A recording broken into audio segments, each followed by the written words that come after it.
Sejak 2 bulan terakhir, serangan lalat terjadi di Dusun Bunut, Kelurahan Karangjaya, Prabu Mulih Timur. Diserbu lalat yang diduga berasal dari peternakan ayam yang ada di wilayah Kelurahan Karangjaya. Berdasarkan keterangan warga, ada 3 kandang ayam yang mengelilingi Dusun Bunut. Dari 3 kandang tersebut, 2 sudah beroperasi. Warga juga mengatakan keberadaan kandang ayam tersebut baru beberapa bulan berdiri. Sebelumnya, lalat tak sebanyak seperti sekarang. Namun, sejak dibangun peternakan ayam, serangan lalat menjadi lebih banyak.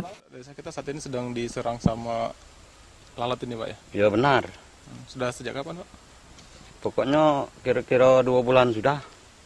Iya, itu lalat yang paling banyak itu. Bisa diceritakan bagaimana tuh, Pak?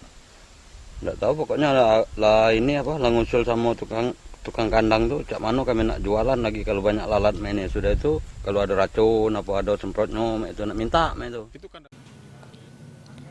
Menurut warga, dari pagi sampai malam hari, lalat menghinggapi lantai dan makanan sehingga mengkhawatirkan bagi kesehatan warga di Desa Bunut.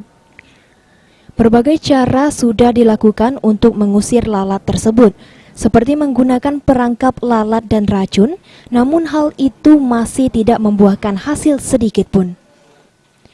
Saat dikonfirmasi pihak PT Malindo yang merupakan pemilik peternak ayam, mereka sudah menerima surat dari warga. Namun informasi lebih lanjut, Kepala Produksi PT Malindo menyarankan untuk langsung menemui bagian humas. Ini Pak, untuk ini masalah lalat ini dari masyarakat sudah menyampaikan, bersurat juga, dan kita sudah sampaikan ke pimpinan. Nanti pimpinan yang akan membahas hal tersebut. Gitu. Soalnya kalau berurusan dengan publikasi itu nanti ada bagiannya sendiri. Sekarang nggak bisa dikoordinasi ya? Saya itu cuma teknisi saja sifatnya. Beni Firdaus, PAL TV.